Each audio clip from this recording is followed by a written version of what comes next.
On this week's Living Brunsco, we will look at some digital solutions for your company, especially local restaurants, that will keep you safe but reach more people. Chris from Sellworthy has that. The pandemic is creating food shortages. We will hear from Mike Claxton from the Lord's Pantry about what is happening and how you can help, plus some news on openings and how you can get your voice heard. That's coming up on Living Brunsco, brought to you by the Brunswick Chamber of Commerce. Hi, everybody. I'm John Daly.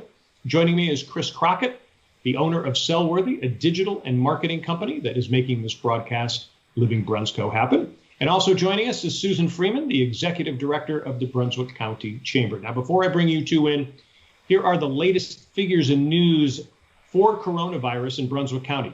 And the number of positive cases in the county is now at 49. That is up 6 cases from last week. Of those 49 positive cases, 36 are considered recovered. There are 11 cases in the county from people who are visiting. 6 of them have recovered. So far, we have had 4 deaths, 2 residents and 2 visitors. We are still well below 1% of the state's cases. North Carolina is now approaching 13,000 overall cases with 477 deaths. We're also seeing a lot of town openings as well. Sunset Beach has started to reopen their beach. There will be a lot of social distancing and no lounging on the beach, but they will be allowing short and long-term rentals on the beach there starting on May 22nd, as long as they don't go against the governor's orders. Now, one of the things that I hear from a lot of people is that we are already seeing a lot of license plates from other states down here. So, Susan, let me bring you in on this. This seems like good news for business, but I'm still hearing caution and trepidation from some locals and businesses. What are you suggesting as far as people should be doing to let their voices heard about what they want? Well, first of all, I agree. It is a balance because it's great news for our small business partners that have been shut down or limited access to serving the public. We are 90%, I would say, in Brunswick County of a service community for tourism, small business partners. So with that, we rely on those that come and spend their dollars in our county. On the other side of it, still some want to be locked down, stay home. The governor's order was just lifted. And with that said, I believe the best action that anyone that is agreeable with what the opening of the communities, the beaches, the towns, the closures of the restaurants and how they feel like that, need to reach out and be a voice to their elected officials. We have elected them to represent our counties, our states, our federal areas. And so on the Brunswick County Chamber site, we have a link to our local and state officials and federal as well. And it's pretty easy to get to as well, right? It is on BrunswickCountyChamber.org website. Okay. And basically, it's just one of those opportunities for you to let them know what you're feeling. We say on Facebook, we talk to each other about, the closures, the food not on the shelf and everything like this that we as locals go through and what we'd like to see, but we need to communicate that message. All right. Another way to be counted is the census. Talk about the census and how important that is here. Well, there's a term that's out there on NC Commerce that's called leakage. Leakage is what happens when another community, a county, a business takes what is fairly ours and they can absorb that commerce. So what the census really does is it allows us to be communicating again on a larger scale to our federal dollars that are out there and how they will be spent as to what's going on in our communities. I mean, what's open and what we don't have here. All right, let's talk a little bit of marketing here. The chamber is doing some interesting cross marketing for members. We talked about the billboard last week. Tell us about the Tides book. So we were approached by Coastal Printing about doing this little Tides book, and it's a very cool little book that shows you when the tides are out for fishing to go out, when the waters are coming in. And it's really actually, I never even thought about this either, but when it comes to the fact of when you're getting married or you're looking for seashells that go on so much in our seasonal groups here, when's the best time to look for them? I'm hearing when the tides are like low, it's a good time to look for your shells. So this book here was an idea that we partnered with Coastal Printing was one of them, and also Integrity Merchant Partners. So I'm a big advocate, and I keep saying, a lot of us don't have large marketing budgets. We wish we did. We'd do so much more if we did. But if you can find someone that has the same interest as you do, partnering with them, allocate those funds so that you can get your message out. For a mere amount of dollars, we were able to print 1,000 of these that we were handing out to all of our peers, our small business partners, and people are picking them up and, using them wisely to put in their little fishing totes and everything else. So that was a way of being smart and using those dollars wisely. Yeah, and it's a great idea for people who are visiting when they're going to be down on the beach as well to find out when the tide is going in and out. All right, let's talk a little bit about our restaurants. I noticed on Tuesday, which was Cinco de Mayo, a number of Mexican restaurants that offered takeout. They were so busy they had waiting lines of more than an hour. So it seems that locals are really anxious to get back out as well. But Susan, you're also hearing that these restaurants are having a hard time finding workers to get them back in, and that has been a difficulty for them. Talk about that. Right. Well, right now, they're not doing face-to-face service. So everything that we're doing with our restaurants are through curbside, delivery, takeout, and all these different options that they have been very good about thinking outside the box and creating. The situation with that is, unless you are tipping wisely when those folks are coming out and delivering it, people aren't quite ready to come back to work yet. And so we're finding it tough at this point to find those hands and get people to work. All righty, Chris, let me bring you in here. You and I were both mentioning that we were seeing that a lot of the restaurants, as far as jumping in for marketing, are kind of taking a wait and see attitude. But you're ready to start offering free services to these establishments. Talk about that. Yeah, so we're actually developing a plan right now to help them get up and running. We have a couple different offerings that we've put together. One of them is a monthly package that allows not just restaurants but other businesses to always have an updated website. So basically the way it would fit in for restaurants is anytime they have changes to their online menu, website, all of that's included. So what we're going to be doing to start is including that package for free for 3 months for restaurants, basically giving them a 3-month trial where they could get going. We also have payment plans to work with restaurants and other companies. And this not only applies to restaurants, but applies to other companies as well. So we have payment plans. And if your business really isn't doing so good, but you do need to get online or get your presence improved, we'll work with you price-wise and get you set up with either a payment plan or the free trial of the monthly so that you can get established and set up and don't have to worry about the budget so much, so you can reach the people that you need to. Yeah, that's great. Now, last week we mentioned the QR codes for restaurants. Remind folks about that, because that would be included in it, right? That would. And we actually have a how-to web video that we put on our blog. We actually just posted that today. It's also on the Facebook page.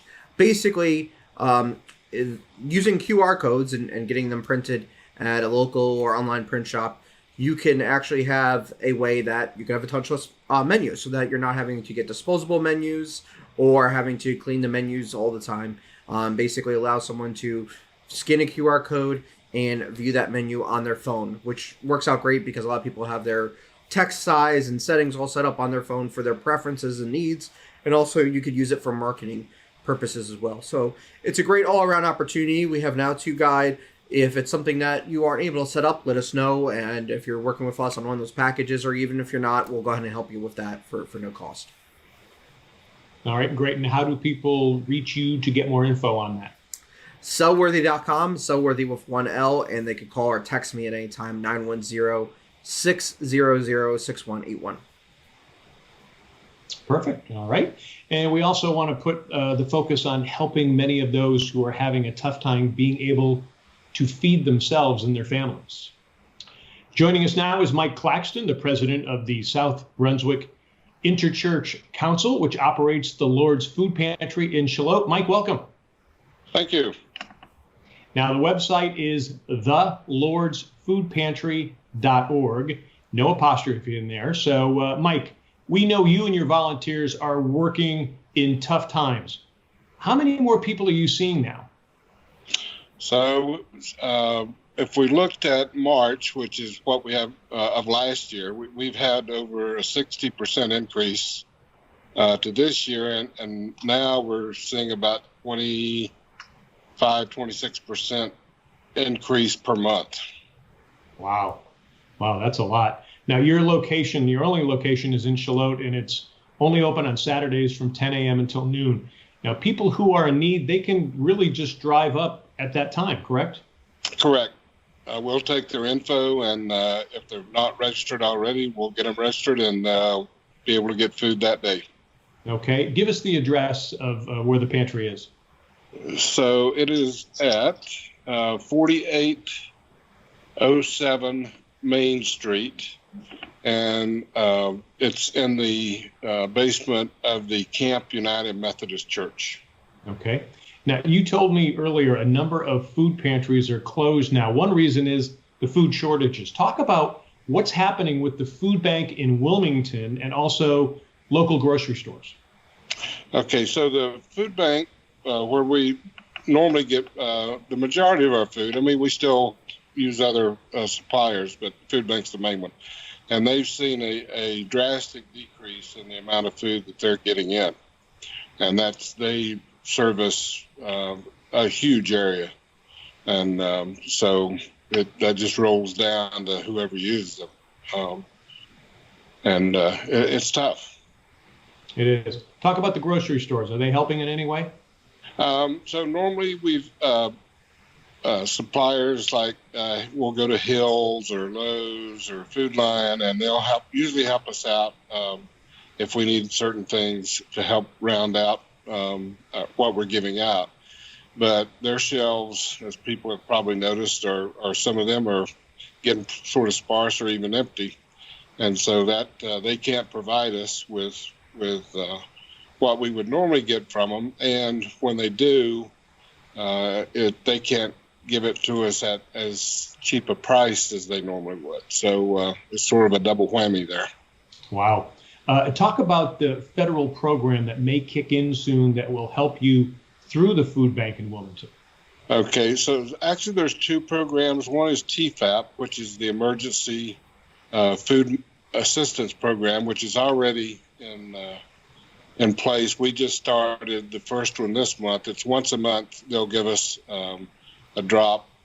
We go up and pick it up of meats and produce and canned goods and stuff like that.